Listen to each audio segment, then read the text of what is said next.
একটি গভীর জঙ্গলের ভেতরে বাস করত টুনি পাখি।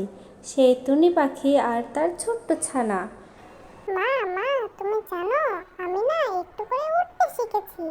আমি এখন একা একা চেষ্টা করি আর একটু একটু উঠতে পারি। আমার না খুব ভালোই লাগে উঠতে পেরে। আমি অনেক খুশি। আর কিছুদিন পর আমি আমার খাবার আমি নিজেই নিয়ে আসবো।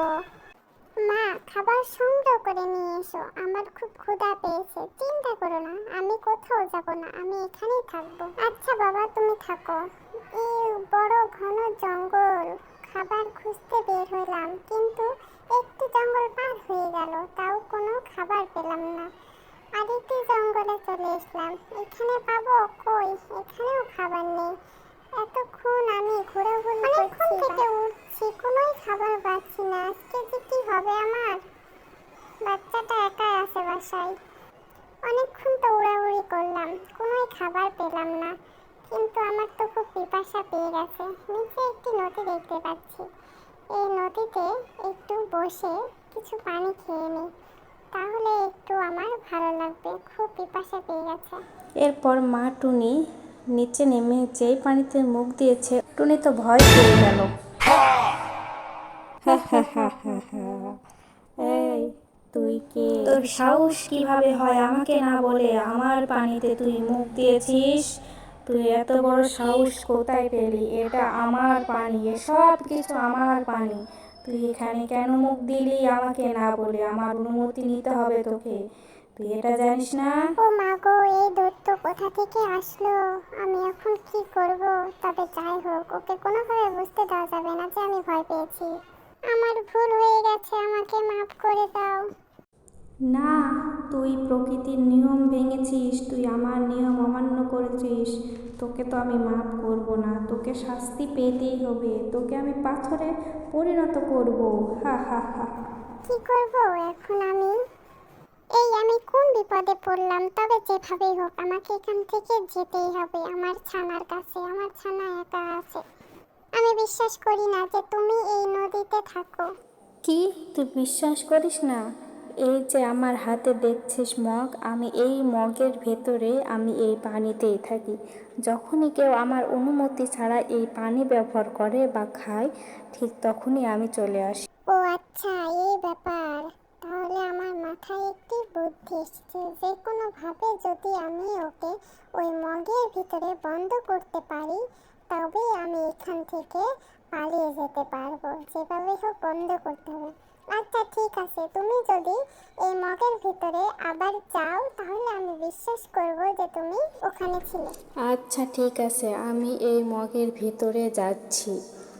তবে তুই ভুলে যাবি না, আমি ফেরত এসে তোকে কিন্তু শাস্তি দেব। তোকে আমি পাথর বানিয়ে দেব। এই বলে সেই বোকা দত্তটি সত্যি সত্যি ছোট হয়ে গেল। তারপর তার সেই মগ স্বরূপ বস্তুটির মধ্যে ঢুকে যেতে লাগলো। আর এসব কিছুই সে টুনি পাখিটা ভালো মতো খেয়াল করে দেখলো। আর সে সুযোগ মতো খুশি হয়ে লাফালাফি করে মুখে কিছু পাথর ঘাস টুকরো নিল।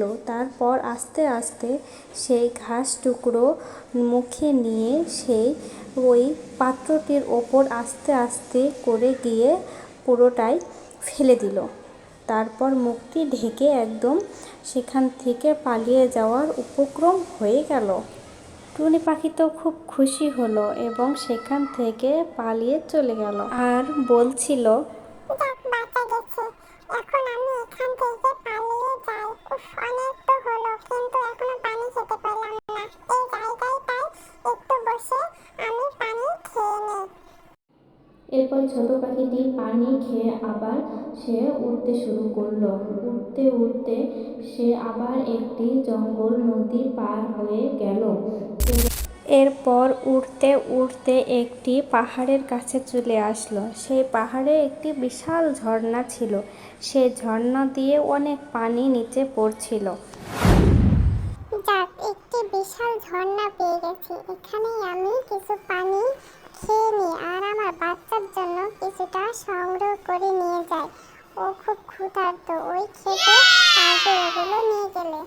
এরপর সে সেখান থেকে আবার উঠতে শুরু করে দিল। উড়তে উড়তে এক পর্যায়ে সে একটি বাগানের মধ্যে চলে এসেছে। কত বড় বাগান, এখানে অনেক ফুল। আমি এখান থেকে আমার বাচ্চার জন্য কিছু খাবার সংগ্রহ করে নিয়ে যাব।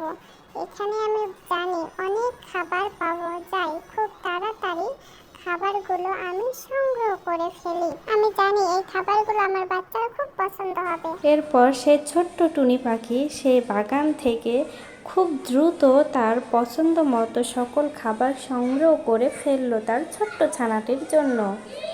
যাক, অনেক খাবার পেয়ে গেছি, এবারে এগুলো নিয়ে আমি বাসায় চলে যাই। এই তো বাসায় চলে এসেছি। কই আমার ছানারা, তুমি এসো তাড়াতাড়ি, আমি খাবার নিয়ে চলে এসেছি, আসো। খেতে খেতে একটি গল্প শোনাবো। আমি এক ভয়ঙ্কর দত্তের সামনে পড়ে গেছিলাম। সে আমাকে আর একটু হলে পাথর বানিয়ে দিত। অনেক বুদ্ধি করে শেষে পালিয়ে এসেছি আর খাবার নিয়ে এসেছি। এরপর মা পাখি সকল ঘটনা ছানাদেরকে খুলে বলল। সে কিভাবে বুদ্ধি খাটিয়ে পালিয়ে এসেছে সব কিছু তাদেরকে জানালো। তারা সবাই খুব মনোযোগ দিয়ে শুনলো।